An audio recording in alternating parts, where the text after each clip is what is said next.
this is what you expect. This is what the spectrum from the sun looks like. You take the white light, pass it through a prism, you get all the colors of the rainbow.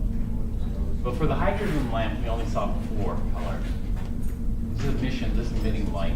Even when hydrogen atoms absorb sunlight, they'll absorb these. So if you look at the solar spectrum, those lines are actually on this. All right, so we're going to skip. The first step is in the scientific process is the observation, and then we look for patterns. Then we come up with a law. This would be the law of the hydrogen atom spectrum, let's say. Then we come up with a hypothesis. Then we come up with a theory. So let's take a look at the first theory that was proposed for this. The first theory turned out to be wrong. So why are we covering it?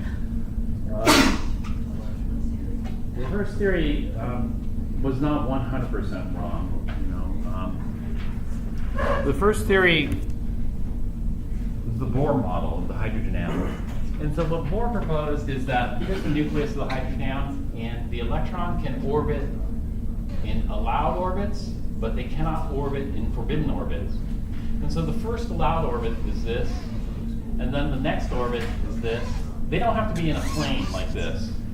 These orbits are spherical. So this generates a drawing like this. So let's say the first orbit's like this, the next orbit's like this, and then the next orbit's like this.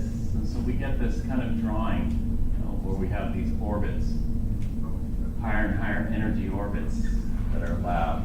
So sometimes you'll see this kind of drawing representing the orbits of an electron. But why were these orbits forbidden? Any orbit in between these lines, why were those forbidden?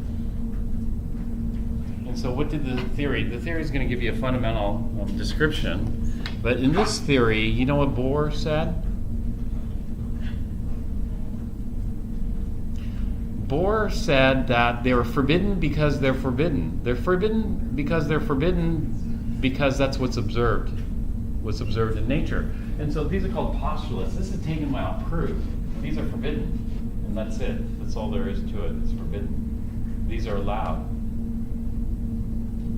And so the Bohr orbit was kind of successful in predicting, Is it like constant? Is that always the model? Well, only for the hydrogen atom. Oh, right. Yeah. This worked only for the hydrogen. The success, let me tell you about the success of the Bohr model. The success was theory should be able to do what? Describe. So the description is these orbits. They're forbidden orbits and allowed orbits. They should also be able to predict. And so one of the things that Bohr model was able to predict was it was able to predict that there are going to be lines in the infrared and lines in the ultraviolet. The lines from the infrared, when we do this,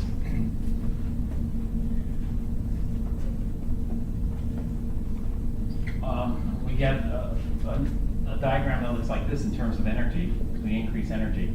The first allowed orbit's n equals 1. The next allowed orbit's n equals 2, and then n equals 3, and they kind of compress like this. N equals 4, n equals 5, n equals 6. N is just some integer number.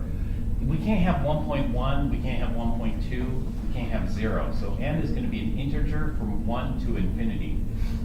And basically, this is what it boiled down to. If we went to the 3rd floor and dropped to the 2nd floor, then that's red. If we go to the 4th floor and drop to the 2nd floor, that's green. The 5th floor to the 2nd floor, that's blue.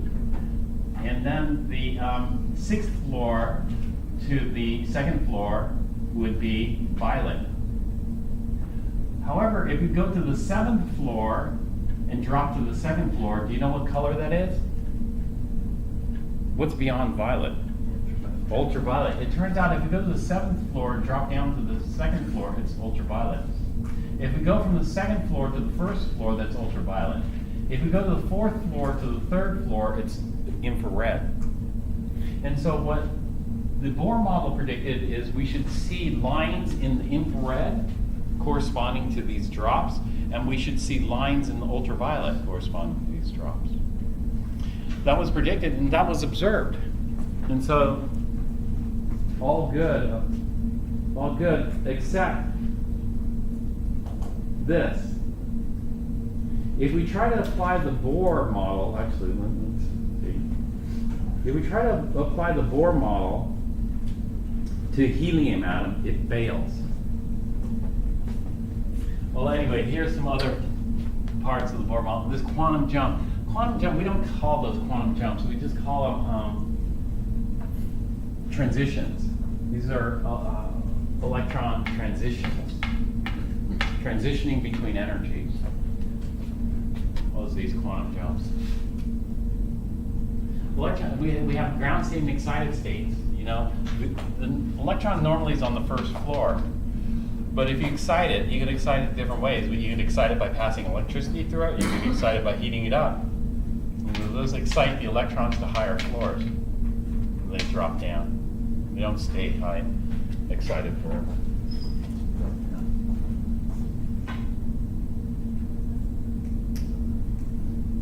Excited electrons are unstable. They fall back down in one or more. You know, in one or more, they, like here, they're going to the second floor. Eventually they'll go second to first floor. They could go to any floor.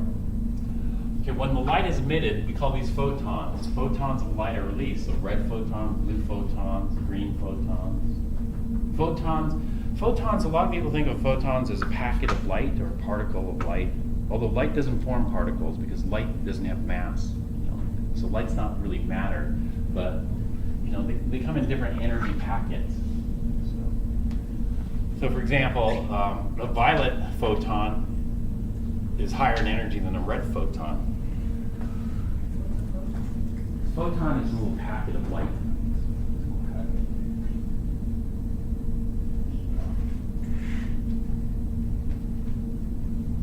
So this is the Bohr model here.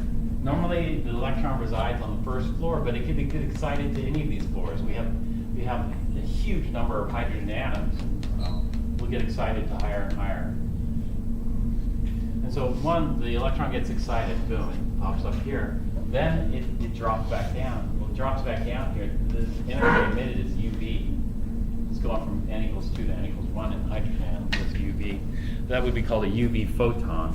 UV photon is this little photon here, this little packet. This would be the electron. This is called emission of light. On the other hand, we have absorption. The energy absorbed has got to be the same as the energy emitted because the distance between these in terms of energy is the same. So the energy, there's two ways you can make this transition happen. One is it absorbs UV, but it could also absorb other things like collisions and kinetic energy and that type of stuff. But heat would be collisions.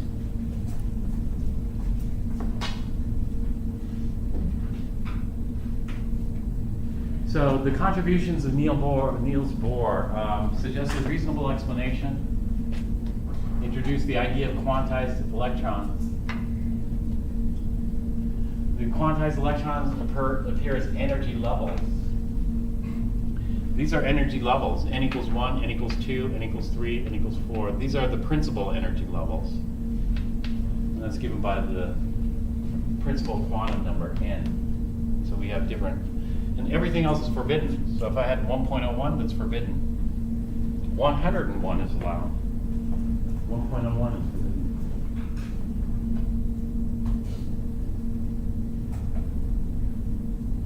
But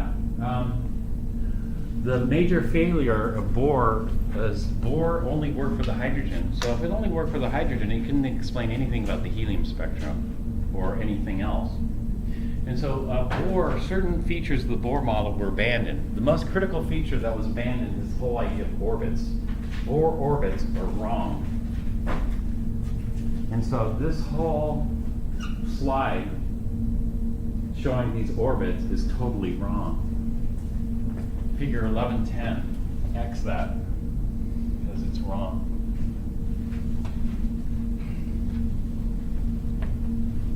And so it turned out the Bohr model or the Bohr theory for the hydrogen atom needed to be modified. Parts of it were completely abandoned, like orbits, but parts of it were retained. And so that thing that was retained was quantized energy. That was retained in going to the quantum. But orbits turned out no orbit. Instead, we have in quantum mechanics orbitals. I mean, that's similar sound, but totally different conceptually. Orbitals. And so, two things conceptually that are very important in the transition from the Bohr to the quantum model. One is the wave-particle duality of matter.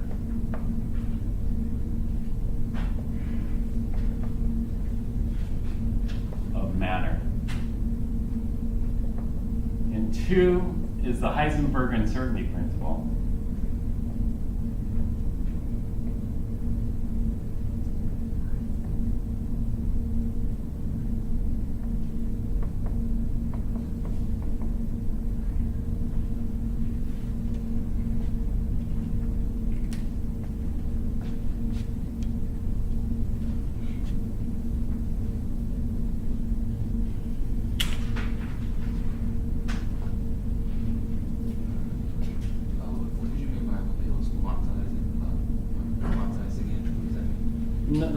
Quantized means not continuous. Quantized means are forbidden and allowed energies.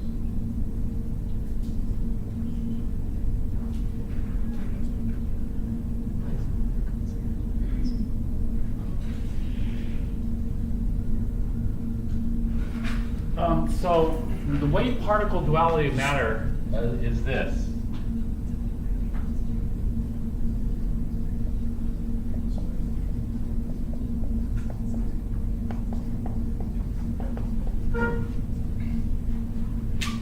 Waves show particle light like this.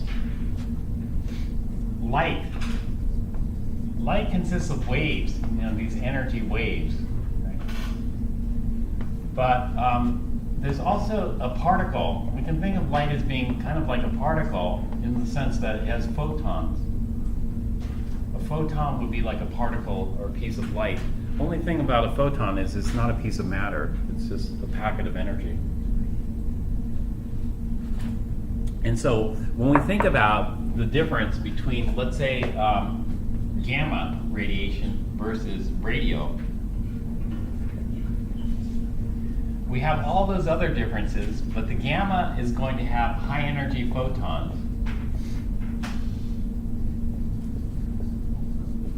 So if I look at one photon of gamma radiation packs a lot of energy. Whereas if I look at radio waves, one photon of radio waves doesn't pack much energy.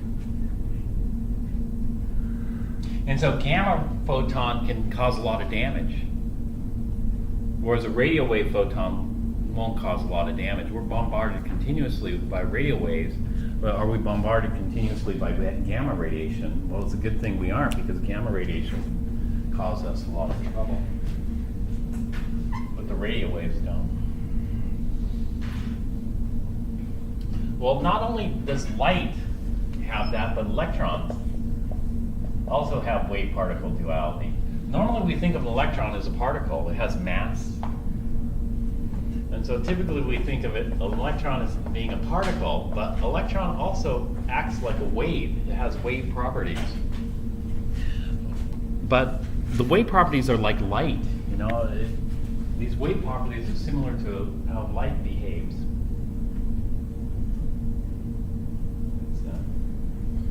And so when we think about an electron like this, we think of an electron moving at a certain speed.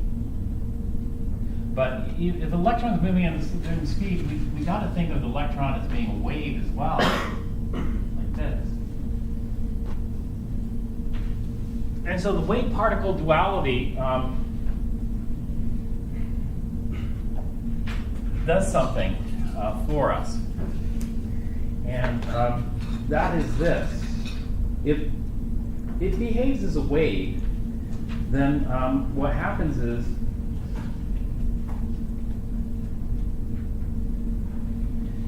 in physics, standing waves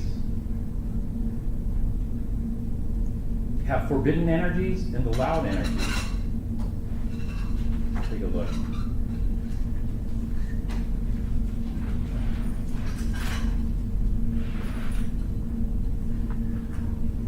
So if I look at like a musical instrument, like a guitar string will have forbidden energies and allowed energies.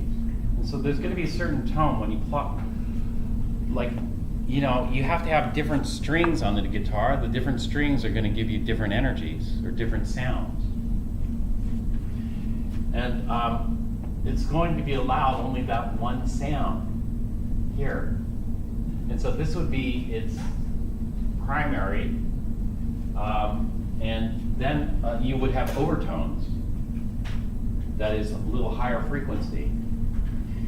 And so if we think about the energy, it's the same thing. The lowest energy, I'll just invert this because I'm going to do a different diagram. Let me see. Show you.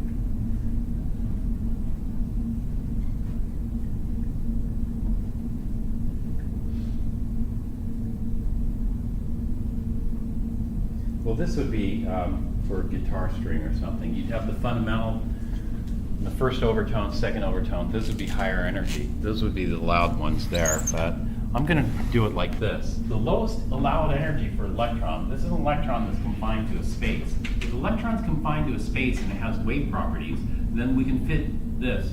We call this a half a wavelength here. Half a wavelength. If we try to fit a quarter wavelength in here, it doesn't work. That's forbidden. Because we got to start here, we got to end here. And so what we have is we have one half wavelength, half lambda. The next one is if we get a full wave in there. If we get a full wave in there, then we have two half wavelengths. And so I'll call it two half wavelengths, half lambda. And so we could either fit one half wavelength or a full wave, two half wavelengths in there, but can we fit anything else in between?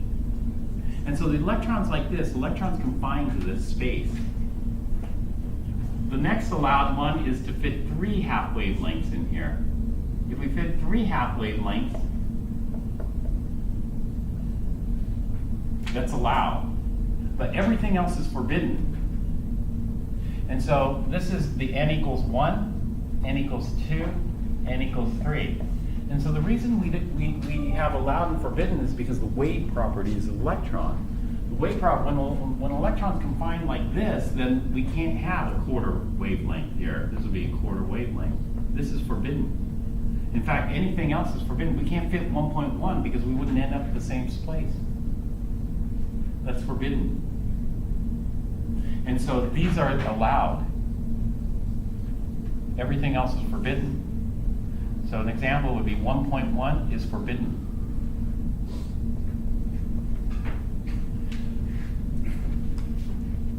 And so we can see that here.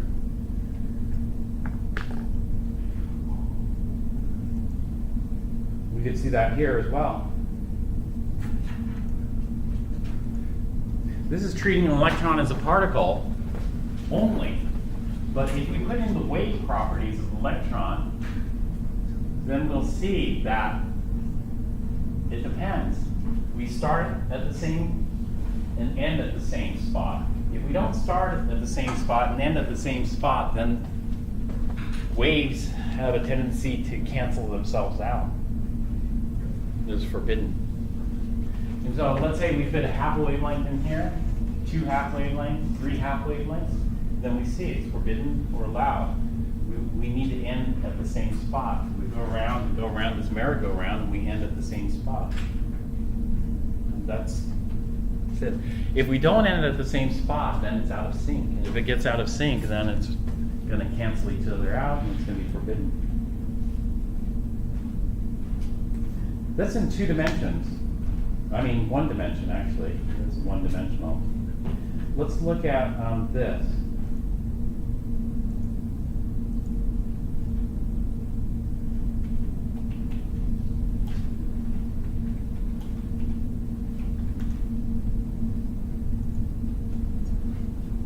We're going to see allowed and forbidden energy on a drum. This would be like a drum surface.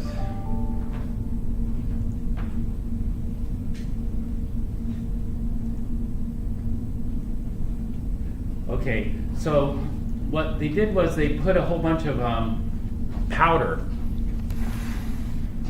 on the surface of like a drum. And it turns out there are forbidden energies of the drum and allowed energies of the drum. And so what they're doing is they're just turning up the energy by making sound. So let's see if we could hear the sound.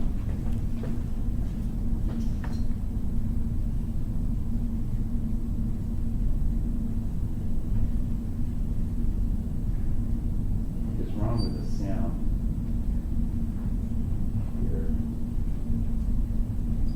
Here. Okay, so all they're doing is they're increasing the pitch of the sound. And so, boom, this is allowed. And so you can see the wave kind of patterns. This is allowed. And then they keep turning it up. And it's all forbidden. Nothing's happening, nothing's happening, nothing's happening until they get to the next allowed energy. The next allowed energy is going to look like this. This would be the next allowed energy here. These are the wave patterns on the surface of this piece of metal. And then they keep turning it up. Let's see if I have one with a sound. They keep turning up. This is the next allowed wave pattern. They keep turning it up. The next allowed wave pattern.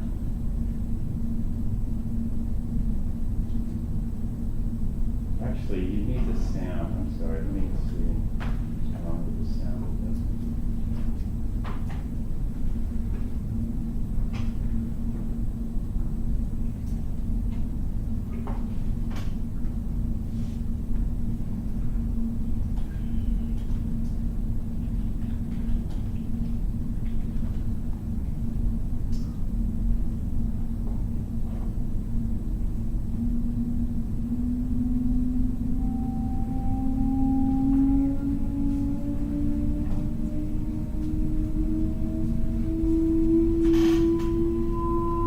Okay, that frequency is allowed.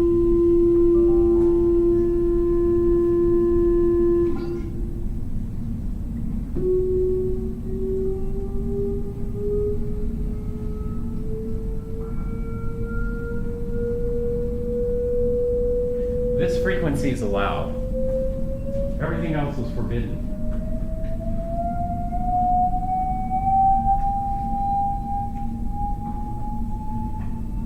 That frequency is allowed.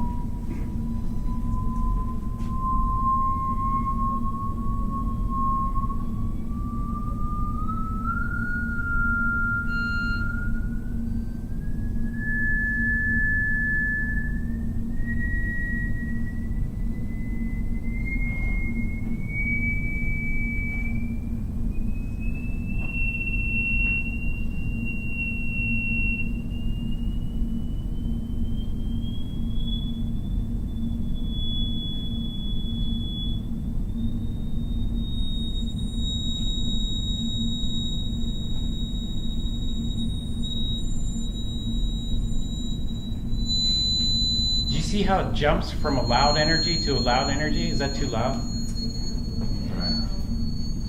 What am I hearing? That last one,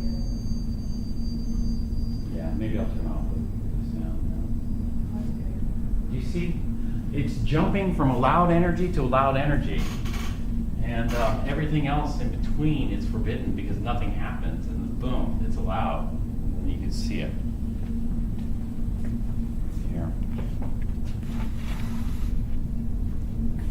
That's in 2D there.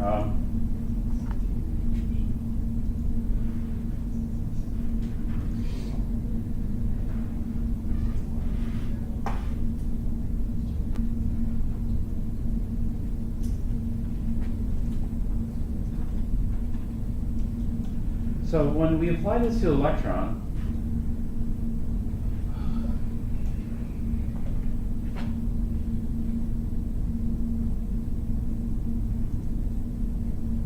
we get the similar kind of images.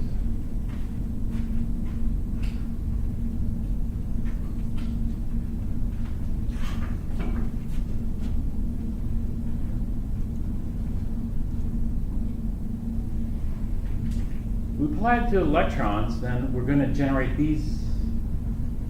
These are called wave functions, like what you saw on the 2D plate there. The metal plate. This is kind of the spherical shape.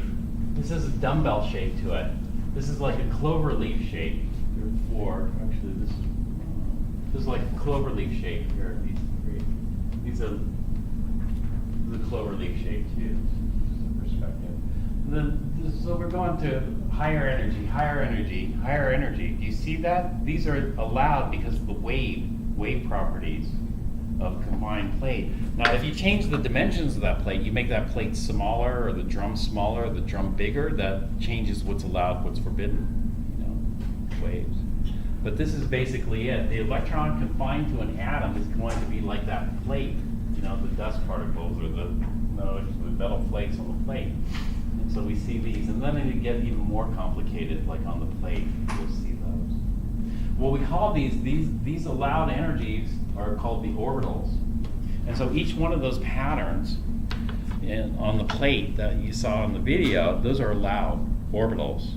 Those are allowed energies. These are the allowed orbitals, the allowed energies on this.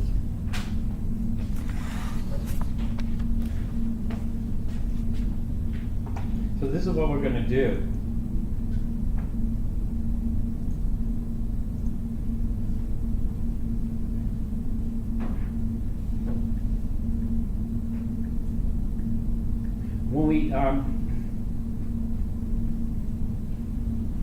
When we add in the wave properties of electron, then we get these weird things, and we get forbidden and we get allowed when the electron's confined to a space, like this. The electron's confined to a space. The space is not this. This would be like a musical instrument. The space would be three-dimensional space. And so they don't generate waves like this. They generate waves that are a bit more complex.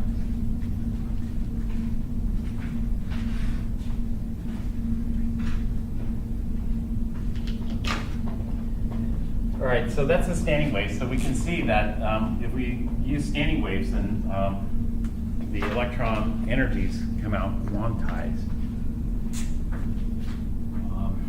And so the wave-particle duality leads to the quantization of energy.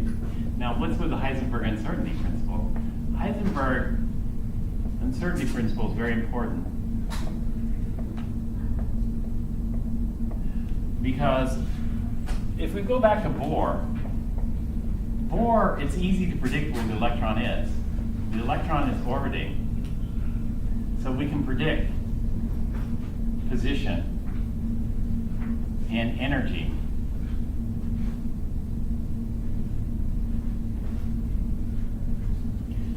In quantum, we have these wave patterns, which are called wave functions. These wave functions are called orbitals. And the orbitals are the allowed energies for the electron. Allowed energies for electrons. But the orbitals have another feature. That is, okay, let's look at one orbital here. Let's say the nucleus is here. And we're looking at an orbital like this dumbbell-shaped orbital. What that means is that electron is going to be found within this orbital with a certain degree of probability. And so it's the allowed energies for electron and the probability of finding the electron within the combined space, finding the electron within. And so typically it's a 90 to 95% probability of finding an electron within this boundary, and a 5% or 10% probability of finding it outside this boundary. And so Heisenberg says this: we want to know the energy. So if we know the energy, then according to Heisenberg, then position can only be given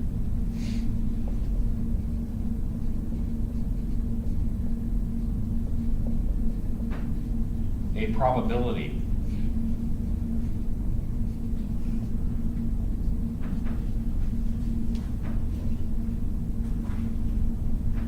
That is, we can't pinpoint its position. It's within there, most likely. There's a small chance it's not out in there, but where exactly it is can't be determined precisely.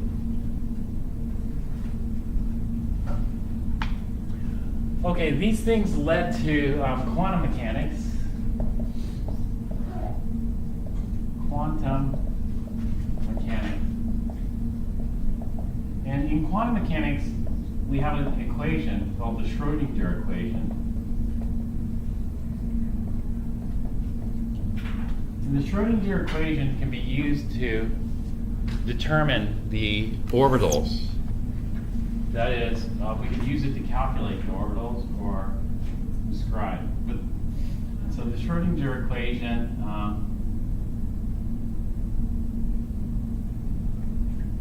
gives us the orbitals. All right.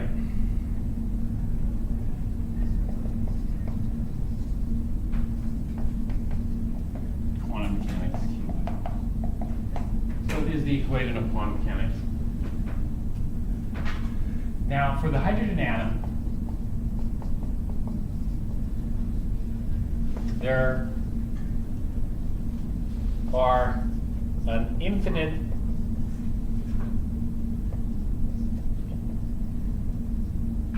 number of orbitals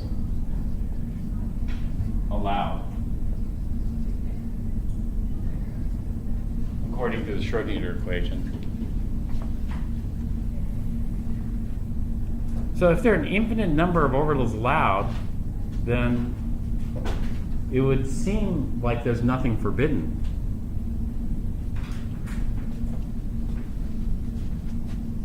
But there are also an infinite number forbidden.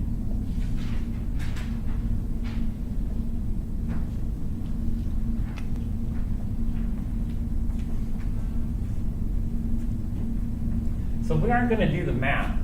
We're just going to find the math. There's a simple pattern to figure out what's allowed. It's a simple pattern to figure out what is allowed. Now, from the Schrödinger equation, we get three variables. There are three variables, three numbers. The three numbers are n, l, and m. N, L, and m. And so these come from the Schrödinger equation. We're not going to get into the Schrödinger equation, but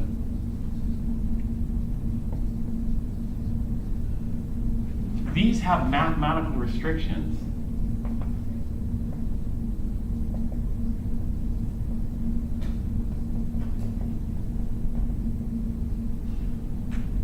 That must be adhered to. Otherwise, it's forbidden.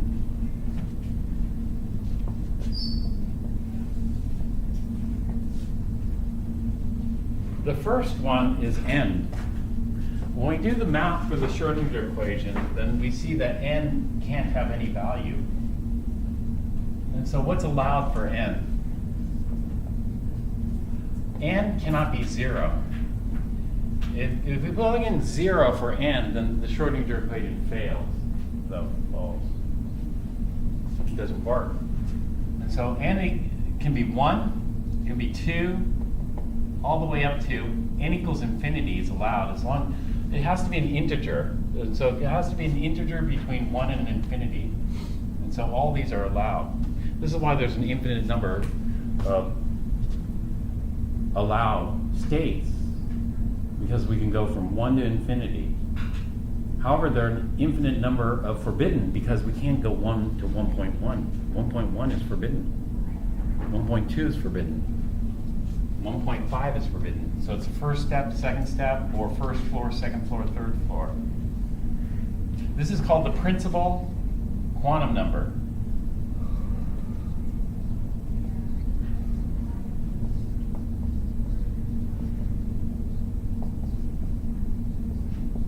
And from this, we get the principal energy level.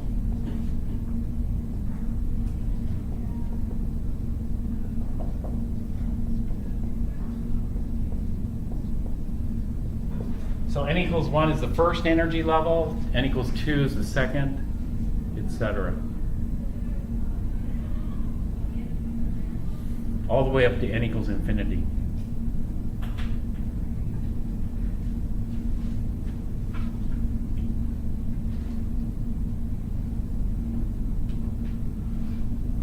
Well, we're going to deviate from the book a little bit and go to the supplement, because we're going to do it in a little bit more depth than the book does it.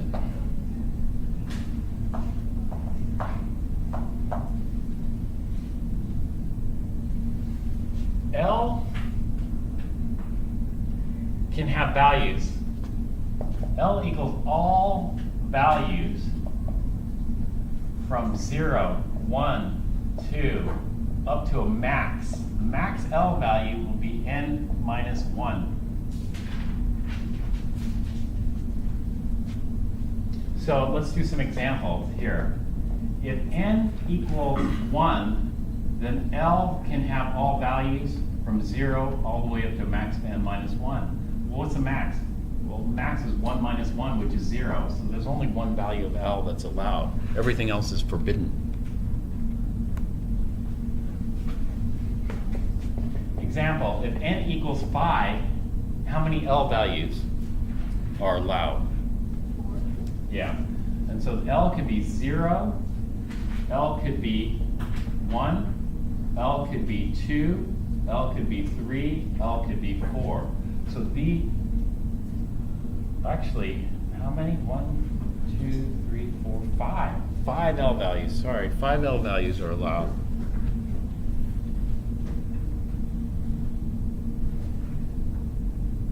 Those are all allowed. Everything else is forbidden. We call these sublevels.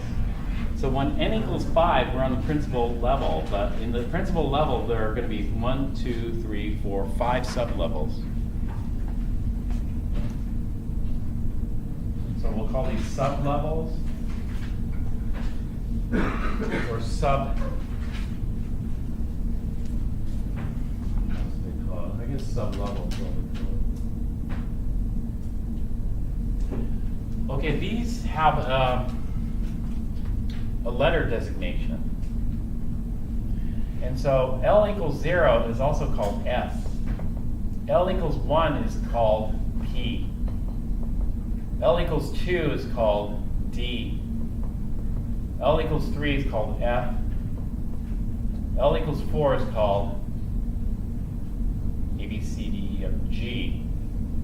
And so after F, it goes alphabetical. But before F, it goes S, P, D, F. And so the next one would be what? H. That would be L equals 5. So when n equals 5, we have the S, the P, the D, the F, and the G allowed.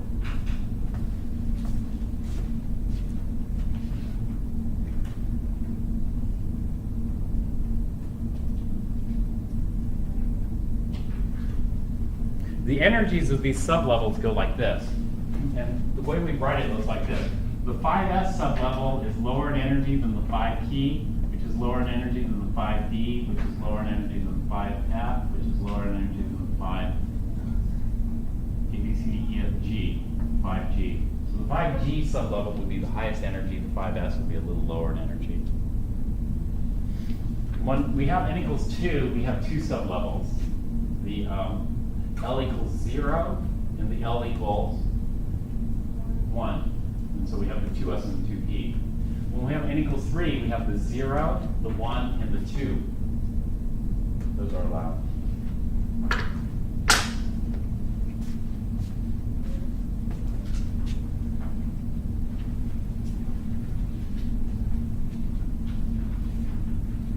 M. This L is called the angular momentum or the azimuthal quantum number. So this is the angular momentum. You don't have to know what it means. Angular momentum or azimuthal